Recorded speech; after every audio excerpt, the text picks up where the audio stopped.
again towards Parashat Lech Lecha. For a short and sweet idea, but we're still in the middle of a very cruel war that was forced upon us. And personally, I have, my wife and I have, Baruch Hashem, 5 wonderful children, a son and 4 daughters, Baruch Hashem, all married with children. However, all our sons-in-law and my son are all called up to the IDF, and they're all in combat units in the south and in the north. And we're davening for all of them, and we're davening for all of them. Our enemies should fall at our feet, and we should have a great success. Our strength and having a strong IDF and having a very powerful success in this war is very important for maybe in order to understand one of the most well-known psukim in Jewish literature, which is Hashem oz la'amo yiten, Hashem yivarech et amo v'shalom, which means may Hashem give strength to Am Yisrael, and if we are so strong, nobody will start up with us. Everybody will be afraid, and therefore Hashem yivarech et amo v'shalom will only have real peace if people know that it's not worthwhile starting up with us. And therefore we have to have an outstanding success in this war against cruelty and barbaric Hamas, which have been so evil that we really have to do our very best in the war that we're conducting at the moment in order to turn this Chilul Hashem into a Kiddush Hashem. Coming to Parashas Lech Lecha, we have a very big question. And the big question is, okay, we understand Avraham does a lot of chesed. He goes out of his way to do good, to help people, and to mekarev the men, and so is mekarev the women, and all very nice, full of love and full of giving. And all of a sudden, stops everything and goes out to war. What is he thinking? He's not a warrior. His Talmidim, his students, are not warriors either. He's going to fight against the 4 kings that have just succeeded overcoming, winning against the 5 kings. He's only got 318 soldiers. What does he think? What is he doing? And he's risking the whole future of monotheism in the world, the whole future of true religion in the world. He's risking everything. Why is he doing that? It's very out of character. So first of all, we have to understand that Mirtav Meliyahu Rav Dessler writes about the big nisyonos, the big challenges of the Avos, that the Avos, their biggest challenges were not in their comfort zone. It was going out of their comfort zone. And therefore the biggest, one of the biggest nisyonos, challenges for Avraham Avinu was, is he capable of going out to war? Because going out to war is the opposite of chesed. It's the opposite of chesed. So why is he doing it? Sometimes a person who wants to promote chesed in the world has to go out to war. When is that? Why is that?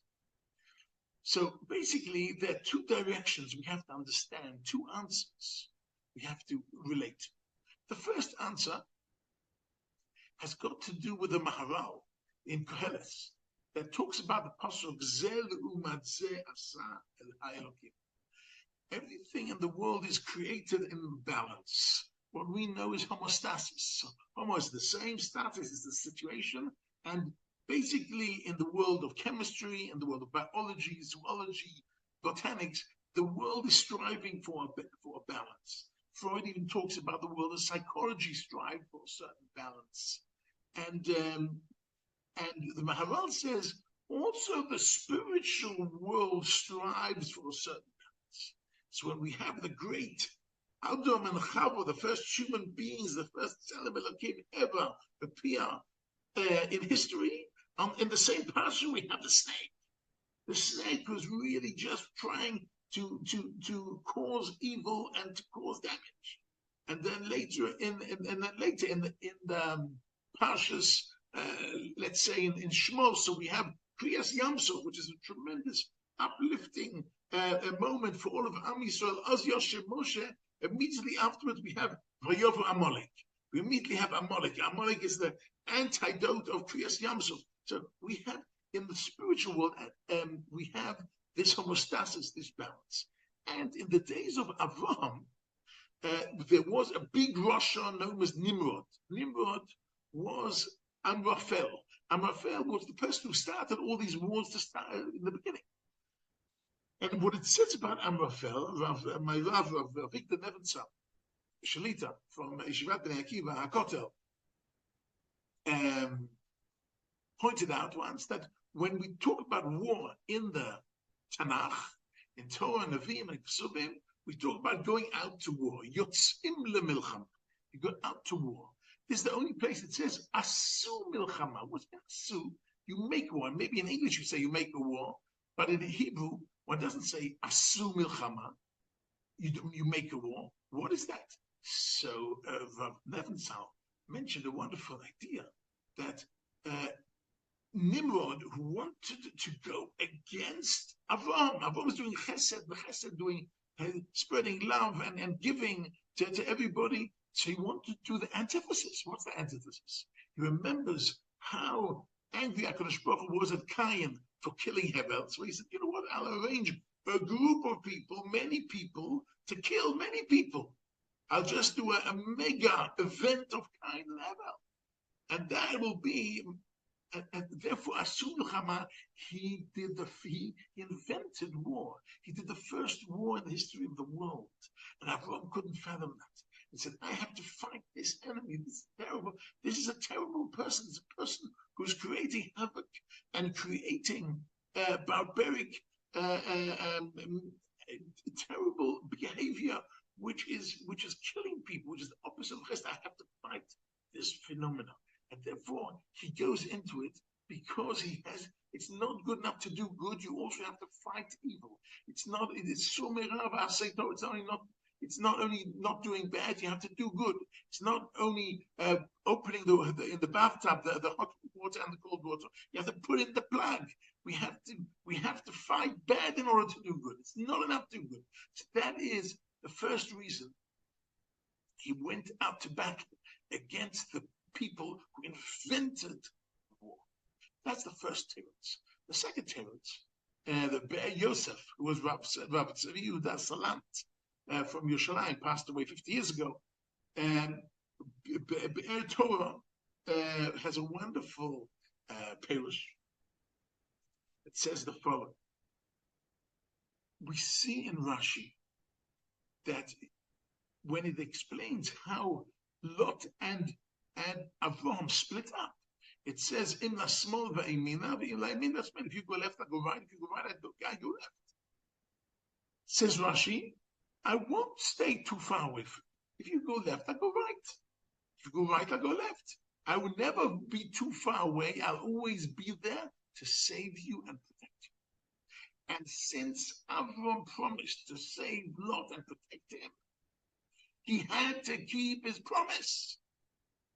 And therefore, what is interesting is that we see that Avraham, even though he's risking everything, he has to keep his promise. And therefore, the Pasuk says, when he hears that his nephew, Lot, was in captivity, that he was taken into captivity, he goes out to war. Because that's it. Captives, if he's taken captive, I must go out to war. That's the second reason. He has to go out to war to free captives in order to keep his promise. And I want to tell you something. These two answers of Avraham Avinu is exactly what's happening in our war today. Number one, we're fighting this war because we're fighting an enemy which is the most cruel enemy in the world at the moment. They've done such barbaric things. I don't want to mention the mind boggles of what the terrible things they did to the men and women and children and elderly. and the amount of people they killed, and the amount of people who are in captivity, and we don't even get a list of who's in captivity. So we don't know who is an Amona and who is an Aguna. We don't know anything. We are in dire straits. We are in a terrible situation. In fact, I want to share with you a moment I had today in my yeshiva high school, Yeshiva Bnei Akiva Orot Yehuda. In the mornings, I teach Talmud, I teach Gemara. So at the moment, we're teaching Baba Batra, and in Baba Batra, we're teaching Daf Chet Amud Beis. And there we were learning something very interesting, that there was a mother of a Persian king, who was called Avraham, mother of a Persian king called Shavu, and she had a big bag of golden coins, and she had thought very highly of Rav Yosef. Rav Yosef was the rabbi of Abai and Rava, and she gave it to Rav Yosef and said, "Do with these coins, do the biggest mitzvah possible." I don't know what she had in mind. Neither did Rav Yosef know what she had in mind. So he was discussing with Abai and Rava, his Talmidim. Okay, I've got this bag of golden coins. She asked me for the biggest mitzvah possible. What is the biggest mitzvah possible? So they discuss it, and they come to the conclusion through different psukim that getting back, buying back captives, buying back people who are in captivity, who've been prisoners of war, people who have been kidnapped. If we can, with a bag of coins, if we can get them back, that is the biggest mitzvah possible. I won't go through the whole discussion there, but it's also in the Rambam. The Rambam is pushing the halacha that the biggest mitzvah possible is buying back Yidden who are in captivity, because that is the worst. Even the pasuk and the Gemara explains that dying is very bad. What's worse than dying is dying in war, because dying in war, the body gets cut up, and I don't want to go into the different descriptions, but the body is desecrated. So it's worse than dying is dying in war. Worse than dying in war is dying of starvation, because dying of starvation takes a long time, and it's a real torture until a person passes away of starvation. And then the worst is captivity, shevi. Being in shavui, being captive, being kidnapped, being a prisoner of war, especially amongst these barbaric Hamas. So I'm coming back to Avraham Avinu. There were two reasons he went out to war. One, because one has to fight against the negative powers of this world, that meaning Hamas, ISIS. We have to fight against them. And the second thing is we have to fight to bring back captives, because bringing back captives is very important. Every Israeli soldier that finishes basic training has what is called a hashbah. He's sworn in, usually at the Kotel or some other place of Jewish heritage importance in Israel. And what are they sworn in? They're sworn in to protect the country and the people of the country, even with their lives. So since they promised, like the Rashi said about Avraham, they promised to protect Lot, so every soldier of the IDF has promised to defend and protect every citizen or Israeli citizen. And since we have so many captives, over 200 who are in captivity, we have to do everything it takes with Mesiras Nefesh to get them back.